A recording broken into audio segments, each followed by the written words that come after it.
Okay, so we are in the middle of Daf Chof Daled Amud Aleph, Chof Daled Amud Aleph, and we're in the middle of an interesting sugya, which we're going to pick up today, but I want to spend a couple of minutes just reviewing to get us started.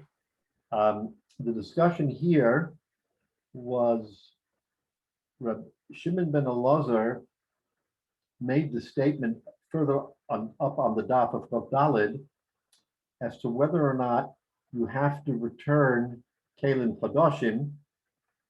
And the Gemara says that according to him, that if the eye cannot recognize it very quickly, meaning even though it's new, then basically you have to return it. So we said earlier, Shurba Rabbanan, that the eye of the Rabbanim, of the rabbis, is has a sharp look, and they can tell, maybe yes, maybe no, but that was basically the discussion.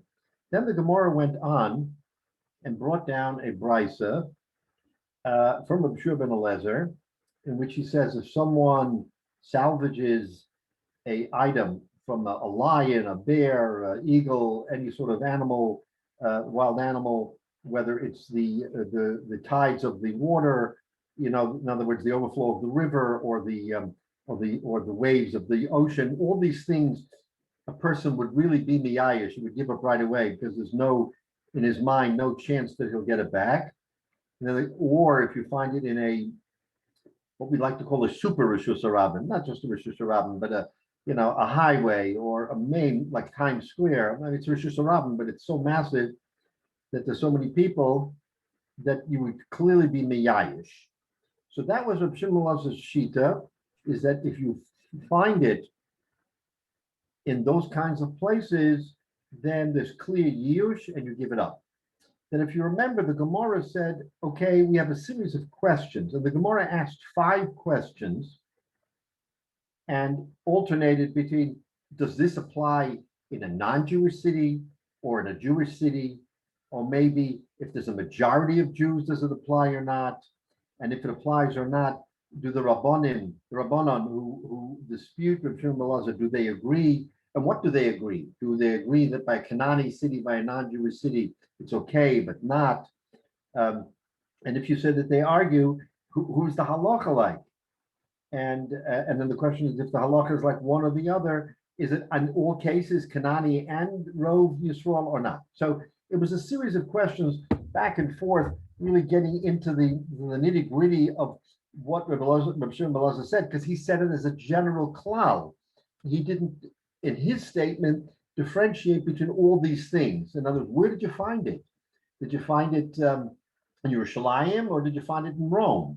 In other words, is there a difference if it's mostly non-Jews or Jews? Do you have a greater responsibility to return something that belongs to Eden as opposed to non-Jews? So this was a whole series of questions that came up, and we're going to try to decipher all this. So the Gemara started last week. We said in the last of the lines before the wide lines, we talked about a toshma, a brisa. If you remember, someone found money in a Beis HaKnesses or a Beis HaMedrash. There was a question: is it really a Beis HaKnesses? Maybe it's the Knesset. Maybe it's just a general assembly hall. So the Gemara wanted to try to bring a raya like Rabbi Shimon ben Elazar, that yes, in a Canaanite place you keep it, and what's the din in a Jewish place? Do you keep it or not? You keep it. And the Gemara basically couldn't find common ground to make a chiluk, because they said, no, we're not. We're talking about scattered money, and if we're talking about scattered money, then it's not clear whether, if you find scattered money, is it just by goyim or even by Yisrael? Bottom line, no raya. So in that brisa we found no raya. So that brings us to today. We're about 6 or 7 lines in the wide lines. Toshma.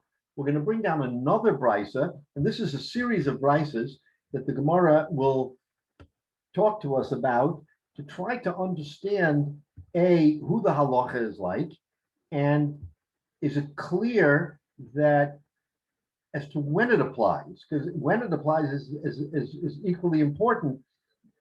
Kanani, Bnei Yisrael, Rov, not Rov.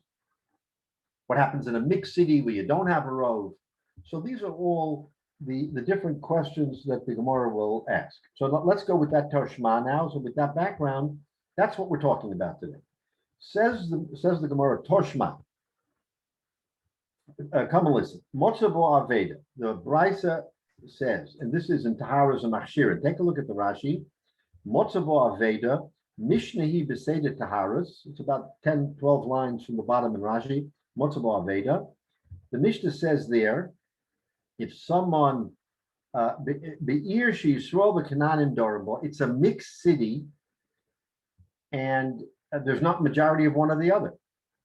And someone found an Aveda in that city, and that probably, well, I don't know, probably, but it's a mixed city. Okay, it's not an overwhelming non-Jewish city, but at the same time, there is a lot of non-Jews and a lot of Jews.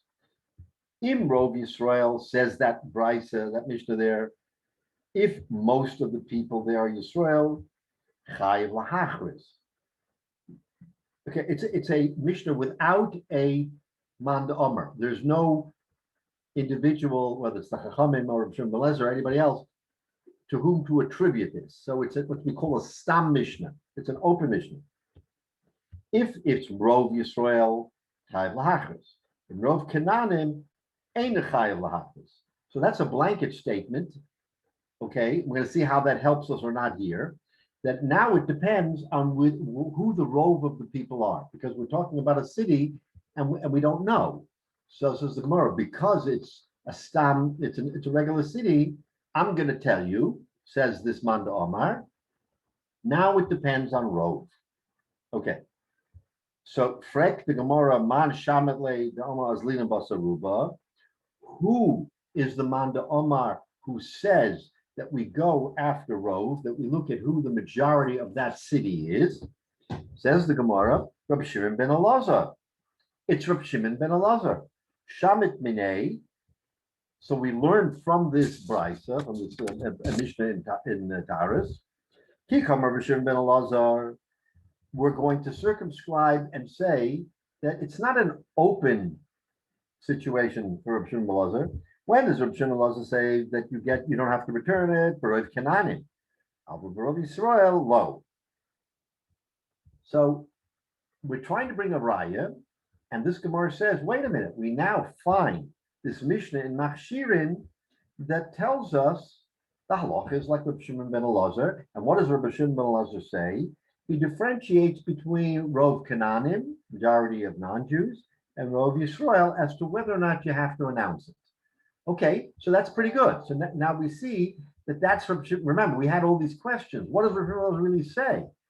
This brisa, l'chayra, tells us what Rabbi Shimon ben Elazar says. Frek the Gemara, wait a minute. Hi, Mani Rabbanan. This is the rabbi's position. You're telling me this is Rabbi Shimon ben Elazar? This seems to be the position of the Rabbanan. That what? That by a Canaanite city you don't have to announce, and by a Jewish city you do have to announce.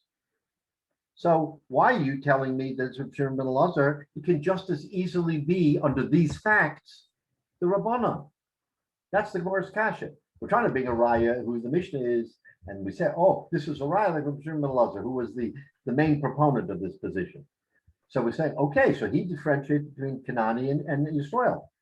Says the Gemara, but that's exactly what the Rabbanan say. The Rabbanan aren't arguing with Rabbi Shimon ben Elazar on this. So how can you say it's Rabbi Shimon ben Elazar, Hai Mani Rabbanan? That's the Gemara's kasha.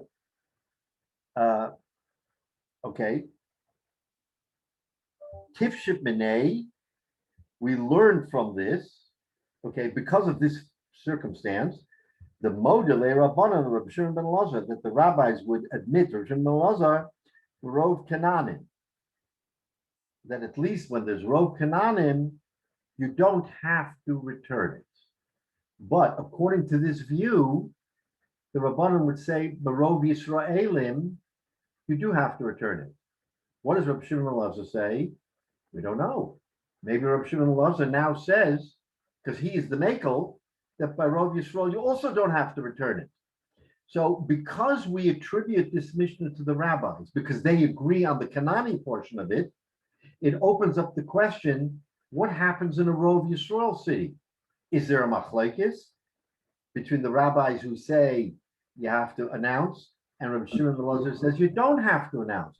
Because Rabbi Shimon ben Elazar made a blanket statement that if you find it in the Rishus Harabim, you don't have to announce.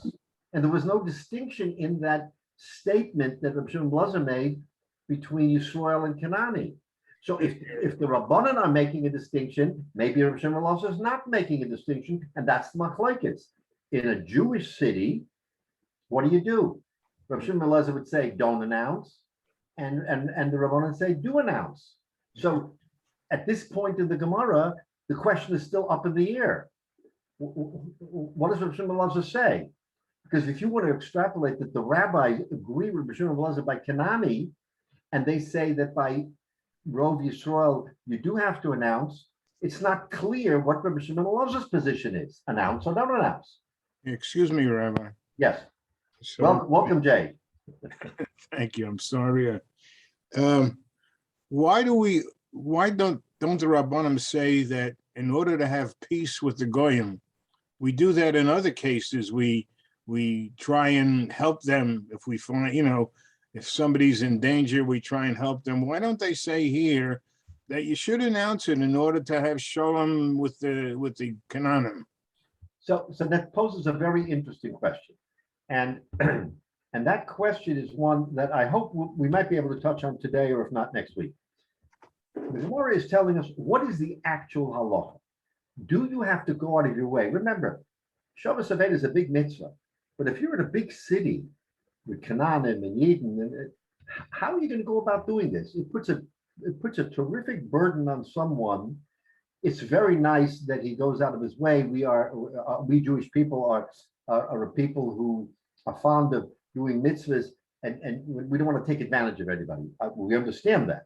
The question is, as a practical matter, should we require someone the burden of announcing in a non-Jewish city, Rove, where there is no halacha of Shabbos Aveda? So can you say always do the extreme? Of course you can. But here's a question of the rabbis being practical and saying, what's the halacha? If you want to do more than the halacha says, we're not going to stop you. And right, mipnei shalom among nations, maybe you should try the extra step. We see that this happens a lot today with Israel. But that's usually applied when there's the obvious threat or specter of people seeing what you've done, so you want to go lifnei mishur sadin. Here it's just finding something. So right. So you could right. So Chaim, you can make the point. Who will ever know? Why do we have to uncover? Well, kedoshim to you, but what Jay was talking about was applies more when it's obvious intermingling with other people. So you have to go with lifnei mishur. I agree with you 100%. When it's something that's really b'farhesia out there, then you should err taka on the side of shalom among people and maybe go the extra step. Here, as Chaim says, you're walking along in New York City or Washington, D.C., Rove Canaanim, and you find something in the street. What do I do? Where do I go? Do I go to the courthouse? Do I go to the mayor's office? Where do I go to start making announcements? I can understand that, but we also have to recognize that the Goyim studied the Gemara too, and they see here that they're being the Jews are being told that for a non-Jew you don't have to return. That itself becomes very strange because the Goyim actually they've always studied the Torah, and we didn't. Well, we also did.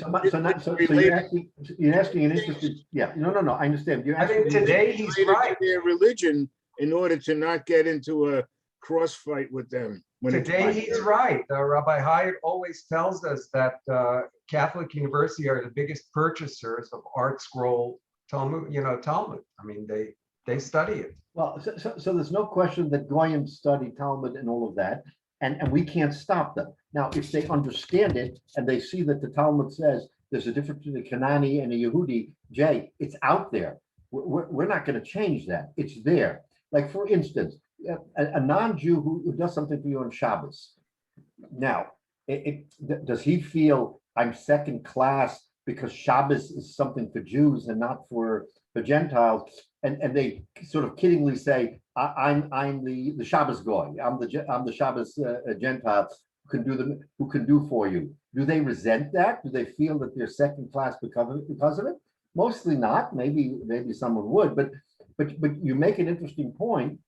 But if it's out there, like there's certain Gemaras that we really want to keep under wraps because it can create in Sanhedrin and Makkos and places where it can create some very real controversy between Yidden and Goyim. But if you were to sit down with an intelligent Goy and you were to learn Gemara, and he would look at you and say, okay, why is this not applied to me? I mean, I'm a human being, I'm a kind person, I'm a philanthropist, I'm a generous person. And you would simply have to say, because we accept the Torah, the entire Torah, and so what applies in the Torah applies to Jews. You can't cherry pick and say, you know what, I'm not going to listen to the Torah, but I like this Hashavas Aveda thing. It's a good thing. I want to be part of that. And I want to make sure that you perpetuate that so that non-Jews who lose items are going to be on the same footing as Eden. Okay, so you have to sit and explain to a non-Jew what the Torah is all about. And how many of them get into this? I can't answer you. How many really understand and get into this? But by and large, I'm not sure that I've heard a hue and a cry among Goyim as a whole that the Jews discriminate against them. There are halachas. Lahabdul Elef Abdullah, a Catholic, a Christian, he has his halachas. He has his thing. And he has to follow it, and his family and the people he's around. But I agree. But I'm just saying, why didn't the Rabbanan, who were having this debate, they could have said, look, a Jew halachically is required to for a Jew, but for a non-Jew, it's not halachically required. But it's also an act of chesed. They could have added another line. So there. Okay. So in order for us to understand that, we're going to use the term the Gemara does on Chaf Daled Amud Beis, and we'll get to it. And that's called Lifnim Mishuras Hadin. There is something called Lifnim Mishuras Hadin, and the Gemara talks about it. Do you have a responsibility of Lifnim Mishuras Hadin? So because you posed that question in that fashion, I would say, let's wait till we get to that Gemara, because the Gemara alludes to Lifnim Mishuras Hadin, because that's what you're saying. You're saying that we should go the extra mile among nations. I wouldn't couch it as Lifnei Mishuras Hadin. I would say that it's normal to add the extra sentence that it is an act of chesed, even though you're not required. Something that I perfectly understand and accept what you say. I've taken it up. The Chachamim didn't see it that way. I know. And again, it's not because they're not charitable or good people and want to have good relations with their neighbors. Of course they do. But we're talking, if you will, let's put blinders on for a minute. We're talking about our halachas. And in our halachas, there is some latitude perhaps for a non-Jew who doesn't fall into the category of a shomer Torah mitzvahs, and we account for it. And sometimes we say, go the extra mile. But remember, the Gemara here is, as a general matter, isn't referring to what you're talking about, which is be a better person, be a Baal Chesed, do this, do that. What we're saying is the halacha doesn't require it, so it doesn't require it. Now, that's why they use the term Lifnim Mishuras Hadin, because there is no requirement even to be a good guy, a chesed. There's no requirement. Now, if you want to go an extra mile and it's not improper, fine. The Gemara will address it and say, you could do this Lifnim Mishuras Hadin. But as a matter of course, they don't use what the terms you're using and say, no, it's not Lifnim Mishuras Hadin. It should be a normal chesed that a Jew should do. He should do for his non-Jewish neighbor. No one's going to stop you from doing it, Jay. But now the whole question is, what burdens do we put? In other words, we know, for instance, we talked about this, but ribbis. There's a halacha of ribbis. That's a pretty onerous thing that we Jews have that the non-Jewish world doesn't have. So the Chazal had to make a balance. If we're not going to allow you to collect interest, you're not going to lend money to your neighbor, your Jewish neighbor. And then he's going to be in a destitute position and you have the money, but you're not going to give it to him because you're going to say, it's my money. I have to do something with my money. So therefore, Chazal came up with a way to say, you can do it and it's not ribbis. You're going to say, quite rightly, but you're a Jew, do a chesed for your neighbor. And it's not a wrong statement, but it's not the halacha. No, the halacha doesn't say, you have it, he doesn't, do a chesed. The halacha says that you have to be kind to your neighbor, and but there is a subjective element that a person has to also understand that he does not have to sort of put himself in a position that could hurt him for the sake of his neighbor. Now, when it comes to money, okay, everybody wants to preserve their wealth. So the Chazal said, okay, we're going to find a way for you to help him. But other than that, if they didn't find that way, and it was only the halacha of ribbis, what would you do? What would you do when you needed that money? It's important. You want to give it to your family, your children, whatever. And there's this poor fellow who absolutely needs the money, perhaps more than you, and you're in a dire situation. What to do? So you have to understand that. So in other words, it's just a balancing test. It's always a balancing test, and the Chazal don't want to go too far in any one direction. So we go a middle ground, and the middle ground here is that for a Yid you have to go the extra step. For a Kanani you don't. So here in our Gemara, the Gemara is asking. So l'chayra, it looks like it is the Rabbanin. So it seems like, and for the Gemara, no. La'olam Rabbi Shimon ben Elazar.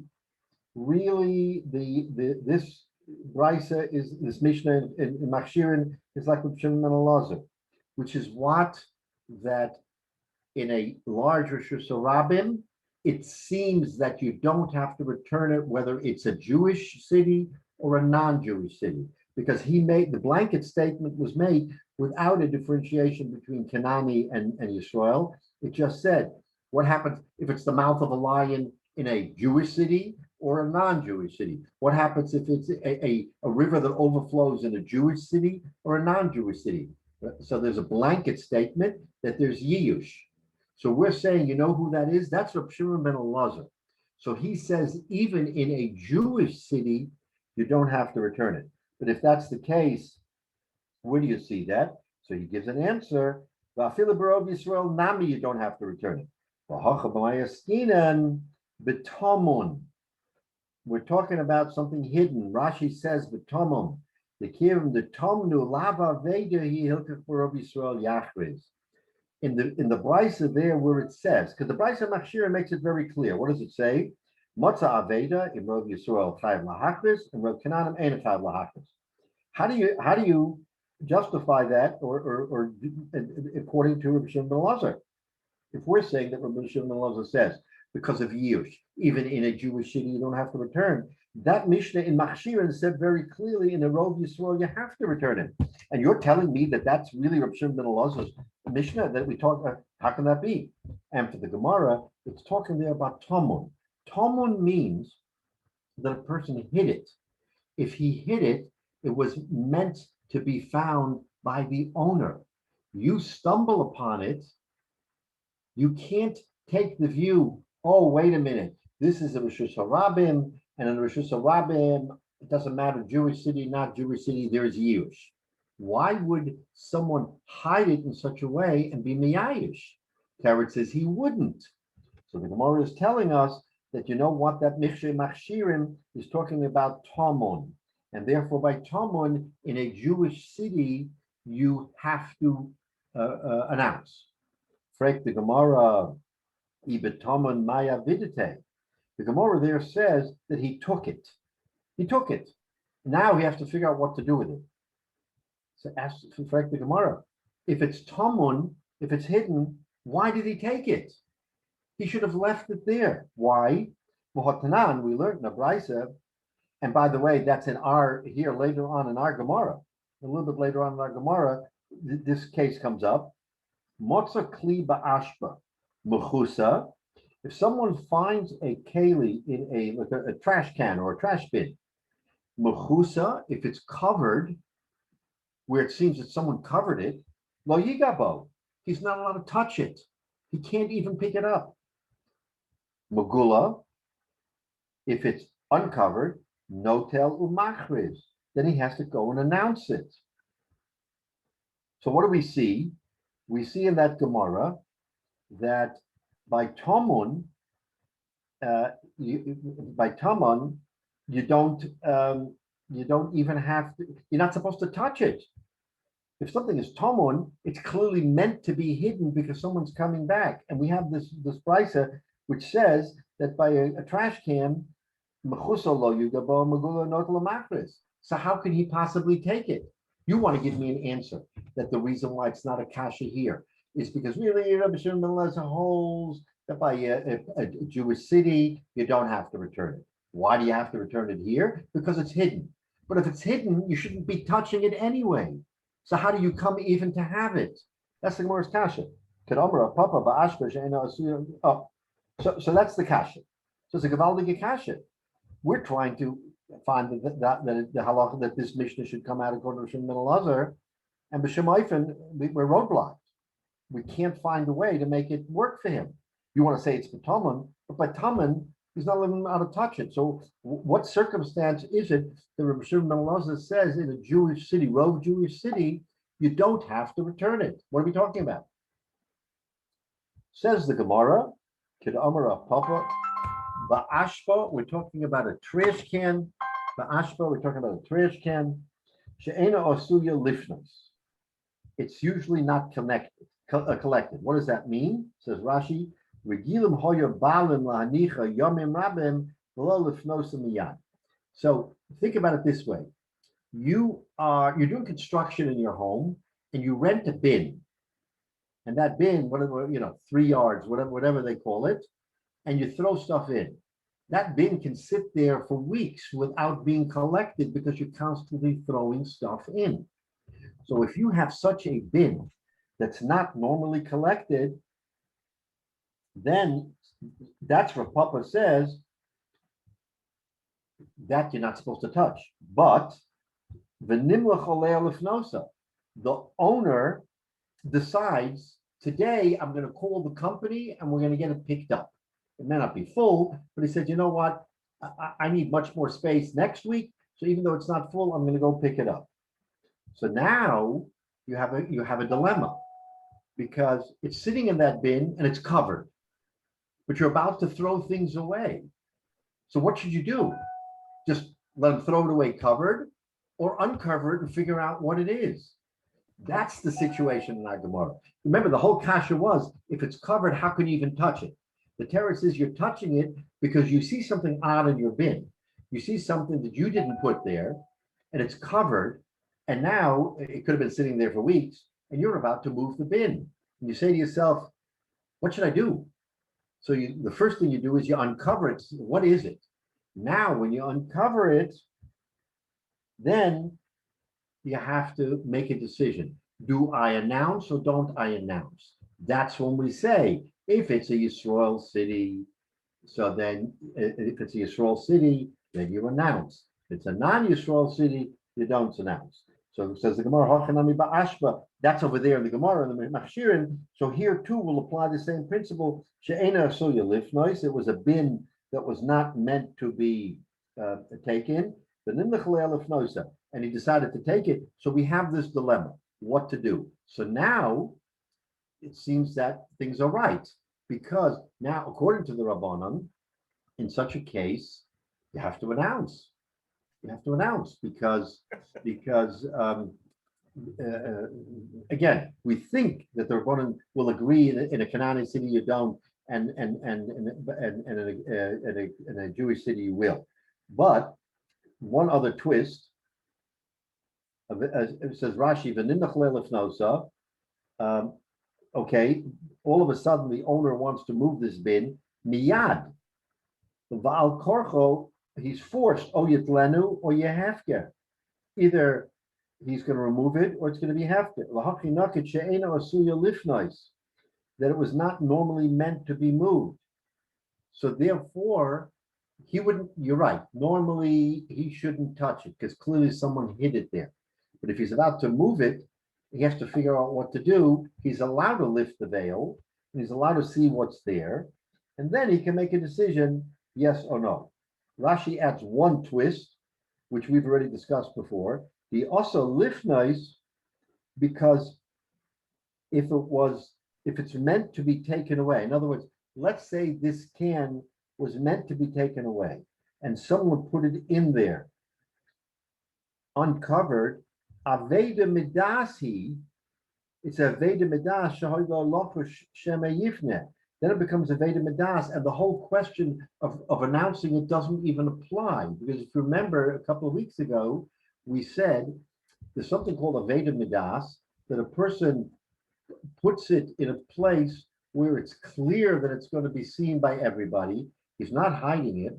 So he has no expectation whatsoever that it's going to come back to him. So if it's an Aveda Midas, the whole question of announcing never comes into place. That's why Rashi is saying our Gemara has to be talking about a bin that's covered, but all of a sudden is going to be uncovered because of a change in circumstance. They're going to take the bin and move it away. So the balabos is allowed to uncover it, which normally he wouldn't, because normally we say it's hidden. But here he's allowed to uncover it because it's going to go by the wayside, and he has to determine what to do with it. So again, from this Gemara, l'chayra, we can say that we might be able to bring a raya that, according to Rabbi Shimon ben Elazar, that in a case where it is Rov Yisrael and a person has it in a bin like this, that you may not have to announce. So one would take a different view and say you have to announce. But according to Rabbi Shimon ben Elazar, again, we're saying that because he makes the general statement that something that is Bershus Harabim, so it could be that you don't have to announce even in Yisrael place. The reason why you may have to announce here is because it was hidden, and all of a sudden the changed circumstance makes it that it is open to the public. So the balabos of that bin says to himself, wait a minute, this fella clearly hid it to come back. I am now taking this bin and moving it away. I should have the responsibility of announcing it, because clearly that fellow was not miyayish, because he covered it and he meant to come back, because it's a bin that can sit there for weeks or months. But because I made a decision to move it and the balabos doesn't know, he shouldn't be penalized. So I have to announce it. So really, the Mishnah can be like Rabbi Shimon ben Elazar. Why it's not here? Why we say chayav lahachris? Because of this circumstance where it was a bin that was not meant to be moved, and it's being moved, and as a result, he has to do what's right and announce it. So that's how this Gemara comes out right now, is that we still can't say with 100% certainty whether it's Rabbi Shimon ben Elazar. We can surmise that it is, but this is an exception. But again, we don't know. I mean, all those questions that we asked is we still don't know whether or not he takes a more lenient position to the Rabbanan, who would say you have to announce, because here it's an exception to the general rule. Isn't it very difficult for the passerby to know whether this bin is normally covered or not normally covered? Well, if a passer, you mean a passerby who walks Just by from this looking bin at and bin sees or the contents, a whole bunch of trash sitting there, and then he sees in one corner there's a cover which seems to be neatly placed over something. Neatly placed. In other words, not haphazard. He sees, wait a minute, this looks odd. This is a trash bin, and I see someone took care to carefully tuck it in and do this and the other. So the shaila is here, what are you supposed to do? So we learned this, the Brisa from Rav Papa, who makes a very bold statement that if you find something in a trash can, that it's mechusa, meaning mechusa, that not haphazard, but it looks like someone really took pains to cover it, don't touch it. Not supposed to touch it. Again, it could be the whole diamond, but it belongs to someone, so you shouldn't be the one untouching it. Now, human nature being what it is, someone will come and probably uncover it. But again, we're now talking about what the right thing to do is. So we understand that. So then the kasha was, if that's the case, and you want to say it was hidden, why does the guy have it? teretz is, in order to find a circumstance where the guy has it, we have to say it was really covered in a bin that was meant to be there for a long period of time. The owner comes and is about to move the bin, and he sees that covered item, and he's a Yiras Shamayim, and he says, wait a minute, someone really intended to hide this. Should I go ahead and be the bad guy and just dump it? No, I have a responsibility to see what it is. That voids or goes against the principle of something in a trash can that's covered you shouldn't touch. Yes, I have to touch it because I don't know, I'm about to dump it. And we clearly know that someone put it there because it wasn't going to be dumped. So again, now you have to get into the head of again, we're talking about it in a Rov Yisrael, right? Not Rov Kanani. But in the case of Rov Yisrael, this guy is going to impute, wait a minute, my fellow Jew wanted to hide something in my trash bin, which he knew would be here for the next 3 weeks. How can I touch it? But now I've made a decision to move it. I didn't consult with him. I'm moving the bin. If I'm moving the bin, I have an achrayus to see what's under there and to see whether or not I should make a Shabbos Haveda. So that's the circumstance of our Gemara, where the Gemara says in Machshirin, in the Mishnah Machshirin, that if it's Rov Yisrael, you have to announce. So that's not necessarily against Reb Shimon ben Elazar. Reb Shimon ben Elazar says you don't have to announce. Why do you announce here? Because of this unusual circumstance where it was covered and all of a sudden it's uncovered, and a Yid has a responsibility of a Shabbos Haveda. So because of this unusual circumstance, we can't bring a raya whether the Mishnah in Machshirin is like the Rabbanon or like Reb Shimon ben Elazar. I mean, it's a twist and a turn, but when you think about it, it really holds together because there's general rules and then there's specific rules. And in the case of the specific rules, like Jay, like you said, a Yid has a responsibility, maybe not to a goy, but certainly to another Yid to do the right thing. So he could say to himself, you know what? I see this thing covered. I'm not going to bother. I'm going to bring the haulers. They're going to haul it away. But then something gnaws at him. That fellow who used my bin meant to put it there for a reason. I shouldn't be the one to upset all of that. I'm going to look at it, even though the Brisa says you don't look at something covered. That's in the normal case. This isn't the normal case. So anyway, so where we are right now in the Gemara is we don't have a raya to Reb Shimon ben Elazar or the Rabbanan.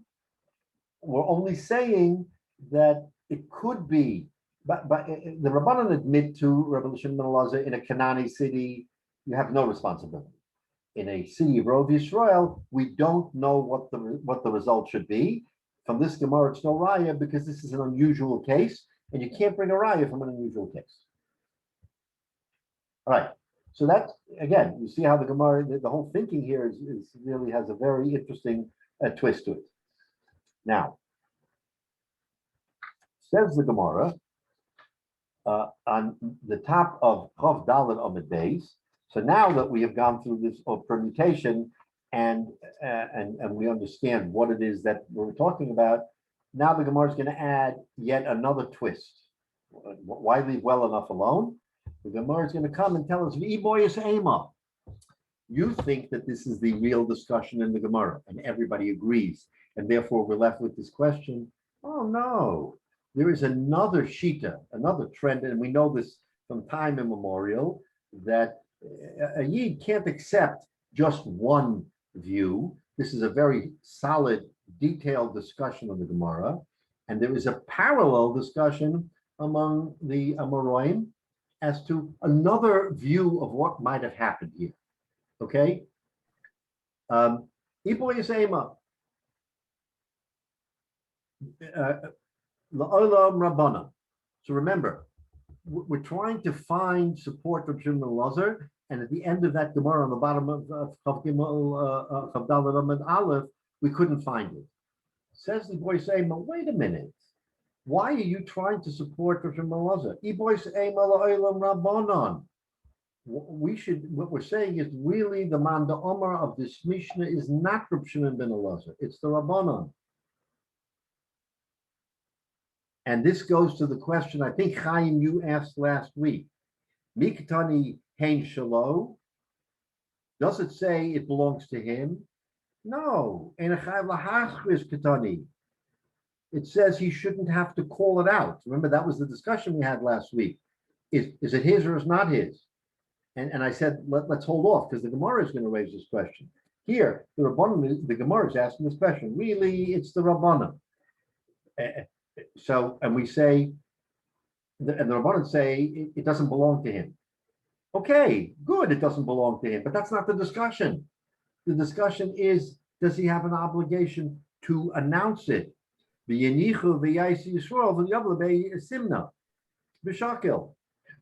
is he really saying?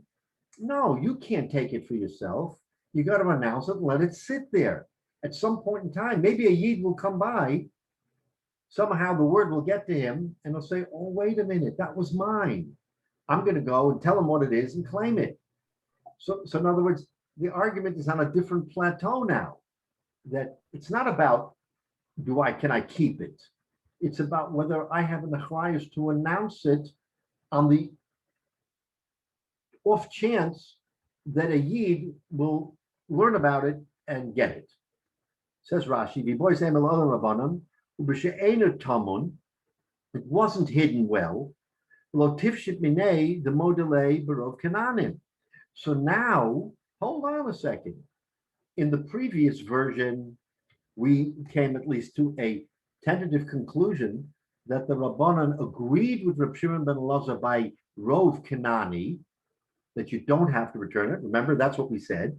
But we said the machlokes is the Rov Yisrael, that according to Rabbanan, you have to announce, and according to Reb Shimon ben Elazar, you don't because of Yiyush. And the Gemara said, no, you can't bring a raya because of the ashpa. Okay. But now we're in a different universe entirely. We're talking about, you can't even say that the Rabbanan would say Barov Kanani, you don't have to announce. Why? Because even in a Rov Kanani city, if you announce, a Yid may come out of the woodwork and say, it's mine. Look how far the Rabbanan go. Look how machmir they are. You talk about chesed, Jay. I mean, the Rabbanan are basically saying that in New York City, maybe not New York City. Okay, there are a lot of Jews in New York City. Let's say, Topeka, Kansas. There's no question it's Rov Kanani, right? You have a handful of Yidden, you're lucky. So you have Rov Kanani, no question. You don't have to announce. Say the Rabbanan, you can't keep it, but you have to announce. Maybe one of the Yidden in Topeka will get word of the fact that this item was lost, and he'll come up, he'll show up. And according to that view, the Rabbanan don't even allow you to take it for yourself, even in Topeka, where it's Rov Kanani. That's what this Aboyas Ema is turning the whole Gemara on its head, and is saying, no, different circumstances, totally different universe. You understand how that works? So it's a Gavaldik Gazat. Okay, so square one, we don't know anything. Do we hold like Reb Shimon ben Elazar? Do we hold like the Rabbanan? Basically, and this is the beauty of understanding Gemara and Shas, is that it makes you look at everything in every which way. Something that seemed, okay, no machlokes and Kanani, Rabbanan agree, no question, we're going to move on. Here we see that the very basis of our theory is shot. Rabbanan don't have to agree that in a Kanani city we give it up, because it doesn't say you keep it. What's What their we're talking about is announcing. And like you said, Jay, what's the harm in announcing? what's their logic of saying this particular view? Why do Because they? maybe a Yid will, in other words, there is no mitzvah Shabbos Aveda for Kanani. There is for a Yid. But if you have a city that's Rov Kanani and you announce it, maybe a Jew will find it. And therefore he'll come and you'll be Mekayim the mitzvah Shabbos Aveda. Look how far, according to your view, you said we should do it even for a Goy because it's chesed. The Rabbanan aren't saying that. They're only saying that in a Kanani city, a Jew may come up out of nowhere and you have a responsibility to him. Why don't they consider the probability that a Jew's going to do this? No probabilities. We don't talk about probability. We talk about even a needle in a haystack possibility. Again, we're questioning what the Rabbanan are saying. And we have no raya that what they're saying is that in the Kanani city, you're okay, you're free. Right. We're saying even in a Kanani city, you may have the mitzvah of the Shabbos Aveda, because if you announce it, a Jew may come along. All right, so let's go weiter. So Toshma, we're going to do one more Toshma here. So we're going to say, come and listen. We have a brisa, and we have another brisa, which may shed light on this. It's fascinating.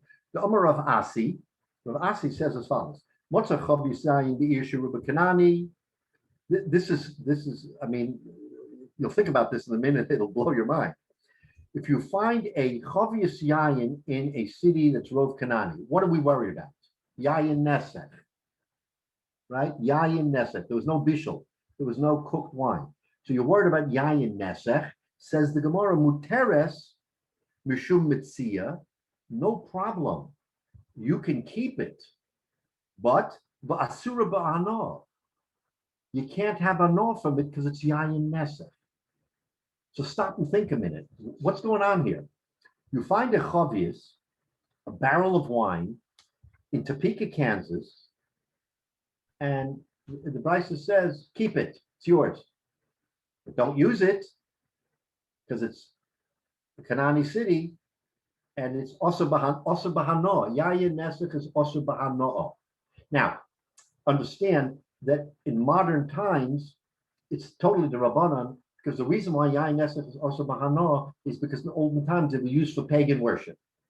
So therefore, it has a high degree of tumah. Today, we don't even impute that wine is being used for pagan libations. But Mishum Tikkun Rabbanan, Tikkun Olam, Tikkun Rabbanan, it's Yayin Nesech. But if you can't get Hana'a from it, why can you even take it at all? That's the Gemara's kasha. This is circular thinking. Take a look at Rashi. Mishum Metzia. Okay, so I want to skip one Rashi and come back to it. Meterish Mishum Metzia. Okay, last of the wide lines up on the top. It's mutter because of the Metzia. The Einachad Lahachris. Va'asura Bahana. Ulakame Parach Imkei Ma Hete Yesh B'Metziasa. The Gemara asks your question. The Gemara just ask your question. Why is it mutter to take it? Why bother taking it if you can't use it? Why does the Gemara says it's mutter b'metzia and also b'hana? That's the same as saying don't take it. What are you going to do with it? You can't have hana. It's not as if I could turn around and sell it and take the money. I can't even do that. So you're right. This Rashi says this is circular thinking. What's going on here? Okay. So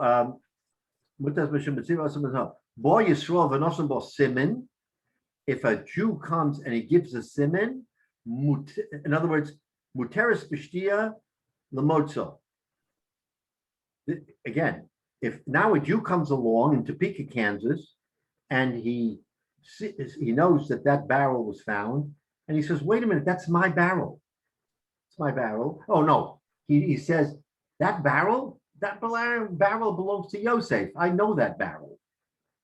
It doesn't belong to the person who came along. It belongs to somebody else who was miyayish.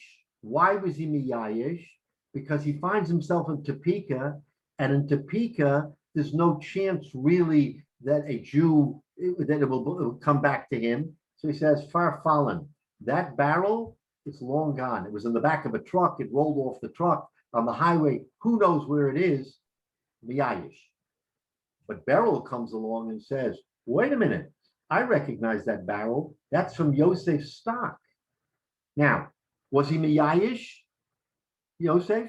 Yes. So you don't have to return it to him. But all of a sudden, Beryl is verifying that it is not Yayin Nesech.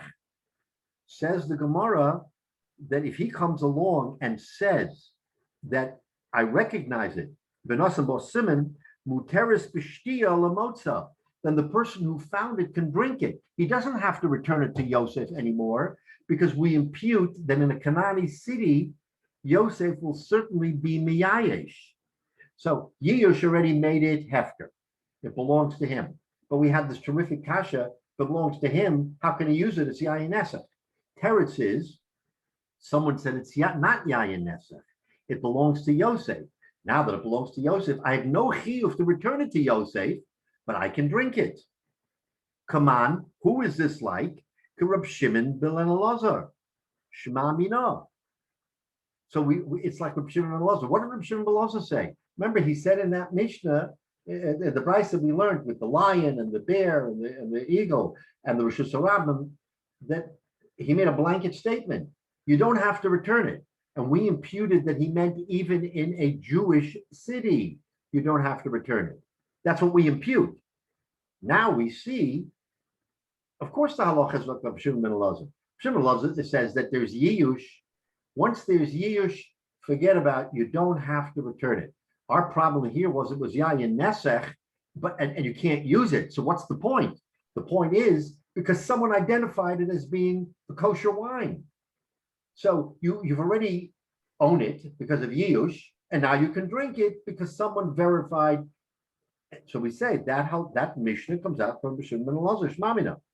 So we say, wait a minute, maybe not. Ki kam Shimon ben Elazar bar Kananim, Av Rabbi Yisrael lo. How do we know that Rav Shimon ben Elazar really is saying that? Maybe he too is making a distinction between a Jewish city and a non-Jewish city. In Topeka, no, but maybe in, I don't know, New York or Yerushalayim, yes.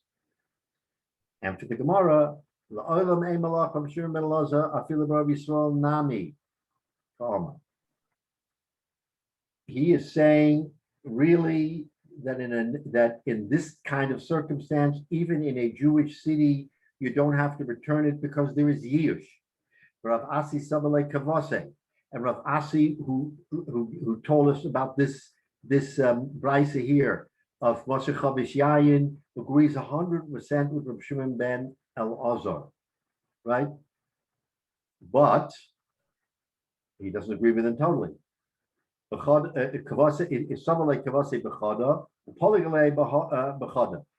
agrees with him, and he doesn't agree with him. He agrees with him by Kanani, but he doesn't agree with him by a Jewish city. The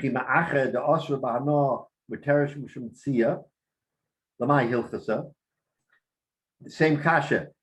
What's the point? This is when Rashi said they're going to ask this kasha. We're asking the kasha. What's the point of telling that you can keep it, but you can't use it for anything? You have to throw it away. So what's the point in keeping it? Omar Rav Ashi lekankano. Says Rav Ashi, wait a minute. The iser of yayin nesech is for the wine.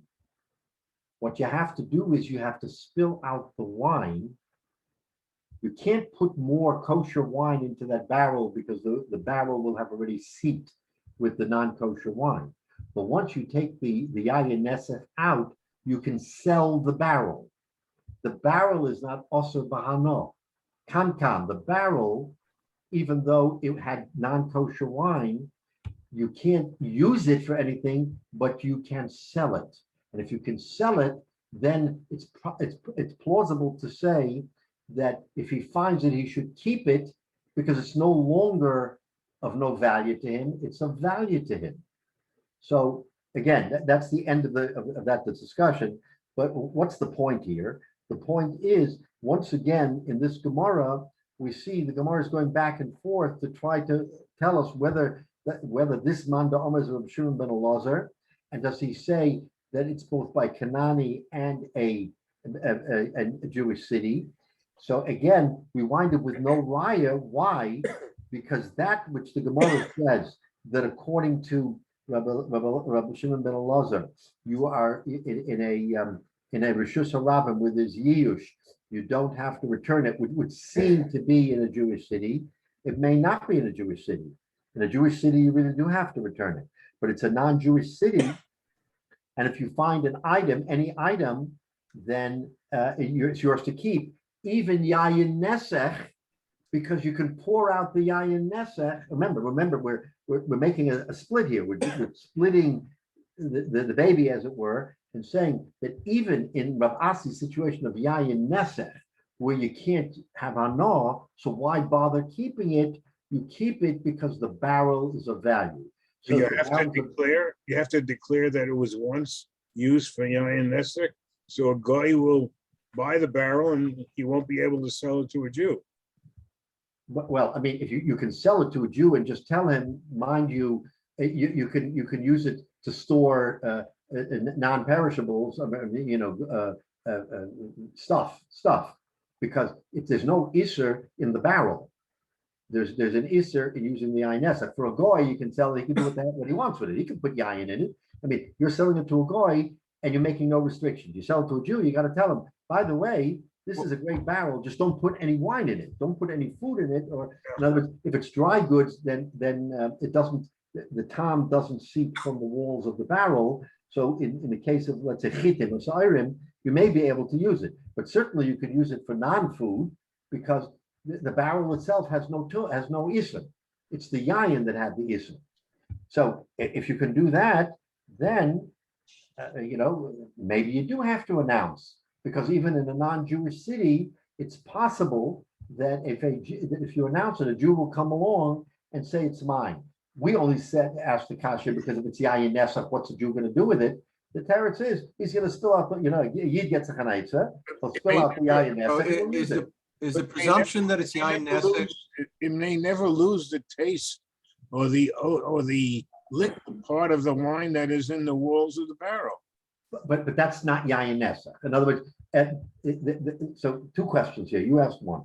The question is, it smells like, it tastes like, if you touch it. The teretz is, it's not yayin nesach.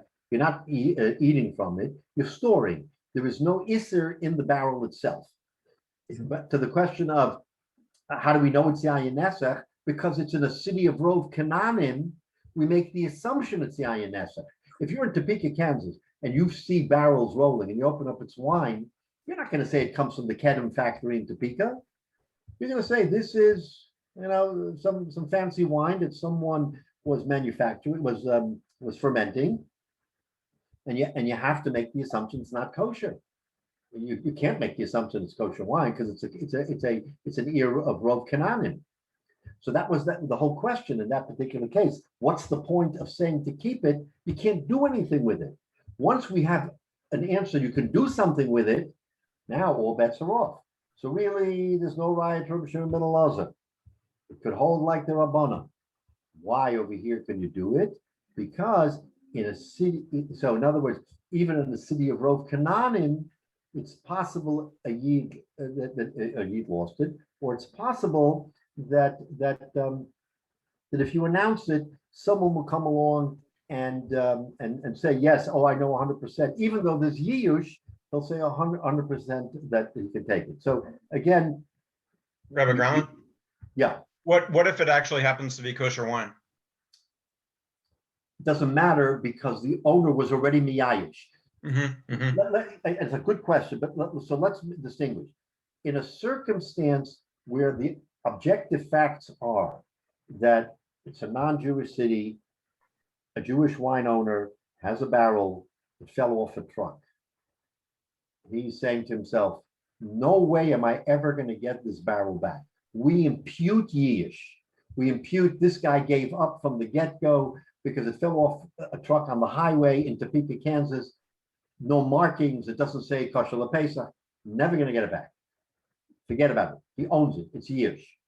Now it's resurrected from, we'll call it the dead. It's resurrected because someone comes along and says, wait a minute, that's Yosef's barrel. I know that barrel. So we're going to resurrect the wine, but we can't resurrect ownership. Mm-hmm. Ownership went out the window when he was miyayish. But again, it's a change in circumstances. Now if you know irrefutably that it actually is kosher wine, it actually was Yosef's, why can't you resurrect ownership? Say the Chazal, you don't, because you've long since taken that barrel and done something with it. We're not going to upend your ownership. You're right. Al Piseichel, you should say, okay, now we know, but we can't go back in time. Mm-hmm. And if you say that if it's in the mouth of the lion, he's miyayish, even with a simon, even with a mesimin, because that lion isn't giving up that piece of meat or whatever it is, then you can't later say, oh, all bets are off. We got it back. Because by then, it's not fair to the person who was then using it, and he would himself be liable. So we have to make a statement. We have to say, objectively speaking, there's a time when there's yish and it's over. If later on something happens and you happen to discover, okay, then maybe we go back to Jay's theory of he's a ish chesed, he's a good guy and everything else. And if he wants to, it's again, we didn't do it this week. The Thnimashur Sadim, the concept. Yes, by all means, give it back, but you don't have to give it back. The halacha is you don't have to give it back because at that point in time, there was full yiush. And once there's full yiush, you can't resurrect and come back and say, now there's not yiush anymore because someone identified the barrel as Yosef's wine. So what? Too late. So it's a practical thing that the Chachamim are telling us, but we live in a time where you don't have to be in suspense forever. What do I do with this barrel? I mean, it's clearly Topeka, it doesn't belong to anybody, but do I have to somehow save it because somebody may come along at some point in time and saying it's 100% kosher wine? No, of course not. And that's the halacha. But anyway, what's fascinating is, again, we go through this whole exercise and the Gemara is giving us all these permutations and combinations where l'chayra, it seems that you can find the halacha like somebody, and the Gemara finds an exception and says the exception sort of proves the rule is that we don't know. So at least from that brisa, Rishon ben Elazar doesn't make any distinctions between a Canaanite city and a Yisrael city. But that's why the Gemara asked those 5 questions, because the Gemara was unclear. So the Gemara wanted to decipher what's really going on here. So that's what we're holding here by the 2 dots. Next week we'll pick it up again. We'll see whether or not we're still in this quandary or not. But Lamaisa, what I just want to point out is that you see from this Gemara, even though the whole discussion is centered on Rishon ben Elazar because of his pronouncement, there was an boyus ema that wanted to turn it on its ear and say that the halacha is like the Rabbanan. And this is what Chazal tell us, is that, I mean, we see it in many, many cases. What seems apparent isn't necessarily so. That if the Gemara is going all in one direction, this is counterintuitive. We're trying to figure out Rishon ben Elazar, and the Gemara is telling us, wait a minute, why are you leaving the rabbis out in the cold? There's a reason to assume that it's the Rabbanan who are among the Amma. Now, we've slugged it up and we say, no, it's not the Rabbanan either, but just food for thought is that this is how the Gemara sort of makes our minds work, because what seems obvious or apparent in one direction may not necessarily be. And that's why the great the Amoraim and the Tanoim of that time were not of a like mind. There were many disputes because, I mean, how many machlekes could we have on the head of a pin? So we know that Abai and Rava and all the greats had Beishamai Beis Hillel. I mean, you can make many distinctions even on something that maybe you and I would look at and say, I don't understand. There's only one way to look at this. Teretz says there isn't one way to look at it. So anyway, it's just fascinating when you get into this and understand this. And again, there's a lot of discussion with Rishonim about a lot of this, but we'll hold that off. So all right. So Hashem, next week we'll pick up. Yeah. Bye-bye. Just a historical note on the Darchei Sholem issue that we were discussing earlier. The concern about Gentiles reading the Talmud didn't really rise at this time. It became a significant problem in the Middle Ages with Christians, with the help of apostate Jews who started to read the Talmud systematically for the purpose of suppressing, censoring, and all that. That became a problem later on, Right. which they had to deal with in the Middle Ages. But I don't think there was a concern at the time with the people who lived in Bavel that they were reading the Talmud, which was still being developed at the time. Right. Concern about how are they Christians or the Goyim going to think about what they find in the Talmud. There was not a concern yet. Darchei Sholem was a big principle already, Which the aspect of the right. reading the Talmud was not. Right. But David, this is fascinating. I just want to close with this. The point David makes is absolutely correct, which is why among, and I'm going to use the word carefully, among the yeshiva Welt, let's say people who are steeped in sitting and learning, they don't encourage you to sit and learn with a guy. That's exactly the point. I mean, ecumenically, we can say, oh, let's all sit down together over the Talmud. Now we can learn together, we can study together, we can discuss together. That's exactly the point why in the halls of the Tanoim and Amoraim, and I use the word yeshivish only because when people sit and learn Torah Lishma, they're not want to sit and learn with a Kanani. I mean, he's very intelligent and intellectual, and you want to have wonderful discussions with him, but the Talmud is not there for him. Because your point, David, is that what you learn in the Talmud, it's kind of like, it should stay in the Talmud. It shouldn't go out into the Welt. Because now you have to back up and make terutzim. A Kanani is one thing, and a Yid is something else. The Torah is the Torah. The Torah tells us, I mean, we follow the blueprint of the Torah. But if you're going to start opening up the Torah to the Umas Ha'olam, you're going to find yourself in trouble. And the Torah is meant for Klal Yisrael. It isn't meant for the rest of the world.